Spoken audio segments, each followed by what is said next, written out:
Hello, Jill, special needs mom, speaks out. I'm doing this totally spontaneous blog. I don't know what you want to call it. I'm going to try to do it daily. I'm not going to completely commit to that, but I'm going to round up to doing it daily. I had a friend call me last night and thank me for what I was sharing and saying that I was humble and I was probably just touching the tip of the iceberg of what I've experienced. She knows me pretty well, this situation, circumstances. And yeah, that's really true. I don't go into the deep nitty gritty depth. Maybe I will. I will say that experiencing some really heavy, dense energies and emotions right now. I think a lot of people are all over the world. It's pretty chaotic. Um, so in the special needs world, I think the extremes even get magnified more.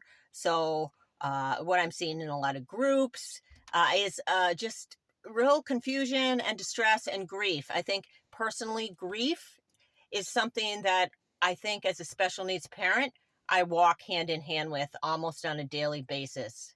I can't always go into the feeling, but I'm noting it. So here's kind of what went down. Well, a couple things.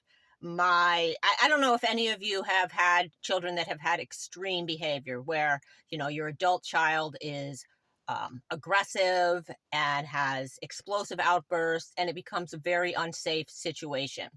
And you really don't have a lot of options. This is your adult child that is possibly being abusive to you or other family members.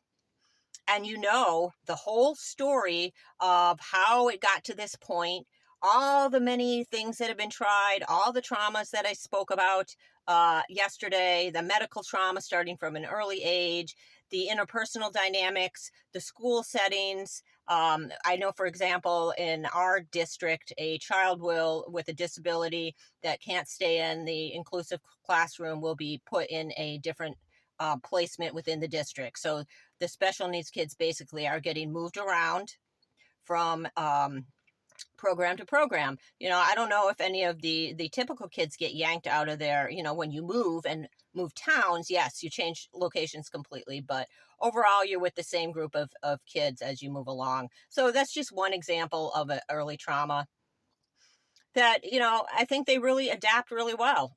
My son has said he enjoyed changing schools and he was with some of his friends. So maybe I'm overplaying that particular situation, but I think there's just a lot of times there's subtleties that we might not be cued into.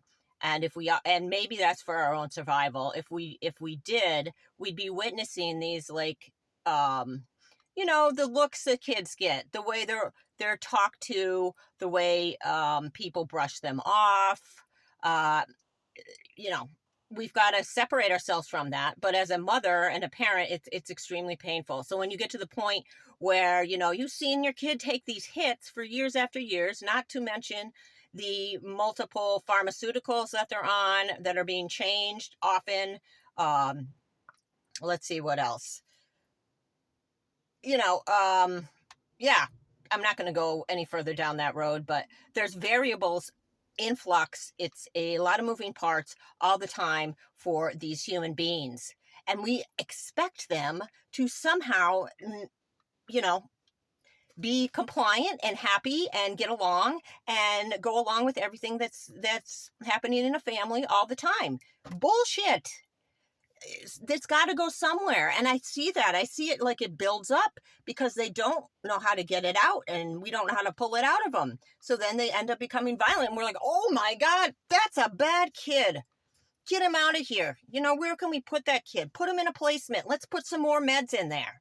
Let's do that because we don't know what to do, even though we've created all of us collectively. I am not blaming anyone. I think as parents, we're involved in it too, but we're also looking at it. It's almost like I made this post on a special needs group on Facebook that said, special needs parents know what's up is down and what's down is up, and they still have to, or moms give the blowjob anyways. And I hate to be so gross and vulgar or whatever, but the point is we know it's effed.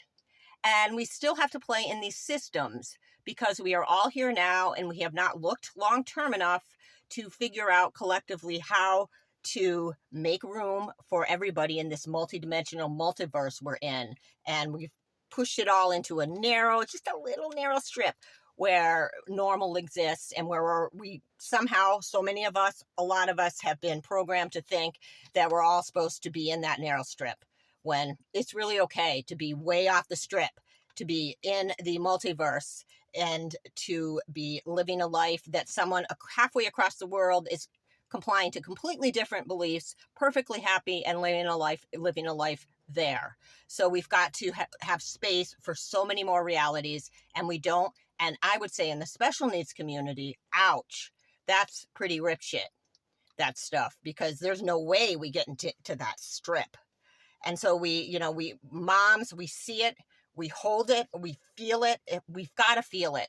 I spent a lot of time not feeling it.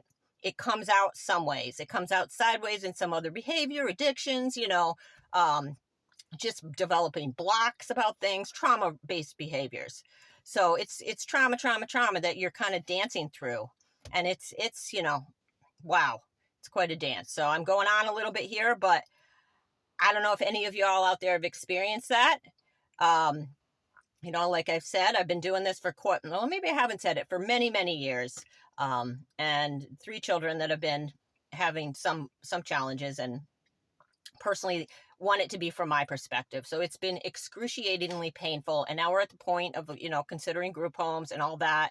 And there's just no good solution. So if y'all are out there dealing with this, I think there are good solutions, but sometimes it requires wealth or connections. And let's just work and let ourselves be our freak shows and not try to judge each other and think about the bigger picture.